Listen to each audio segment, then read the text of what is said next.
Si l'on met en parallèle les quelques passages de Chroniques 26:15, 1 Corinthiens 1:27, 2 Corinthiens 12:9, Éphésiens 6:10, 3:16 et Colossiens 1:11, il suffit de quelques secondes d'attention pour voir surgir la pensée qui va être au centre de notre sujet, à savoir la grande importance de la faiblesse, la valeur considérable qui s'attache à un état de dépendance consciente. C'est presque une contradiction que nous avons là sous nos yeux. Dieu a choisi les choses faibles. Fortifiez-vous, puissamment fortifiez-vous.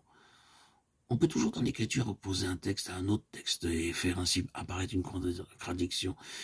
Mais quand on y regarde de près, on constate qu'au fond, l'écriture ne se contredit pas.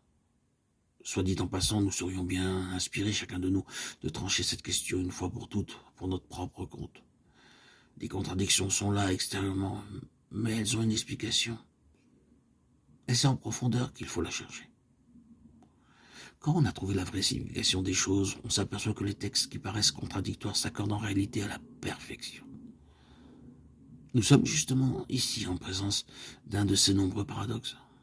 Nous pourrions au besoin exprimer les mêmes pensées sous une forme un peu différente qui rendrait l'opposition encore plus tranchée. Si je vous disais par exemple, la faiblesse est une bonne chose, la force est une bonne chose. Force et faiblesse doivent tous les deux exister ensemble au même moment, chez le même individu. Le paradoxe ainsi formulé ne paraît-il pas invraisemblable? Et cependant, il en est bien ainsi. La faiblesse et la force nous sont toutes les deux représentées comme conformes à la pensée de Dieu et elles doivent toutes les deux se trouver simultanément chez la même personne.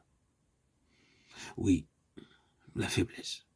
Une faiblesse telle qu'on ne peut rien faire. Force et puissance aussi en même temps, puissamment fortifiées, au point de voir s'accomplir de vraies merveilles. Une conscience simultanée, une expérience simultanée, une réalité simultanée, et pas de contradiction. Comment donc cela peut-il se faire? Demanderez-vous, et que faut-il croire? Il nous est arrivé plus d'une fois, parlant de la faiblesse, de sa nécessité, de l'importance d'une certaine forme de dépendance, en soulignant ce qu'il y a de précieux dans ce sentiment qu'on a souvent d'être à la merci de Dieu.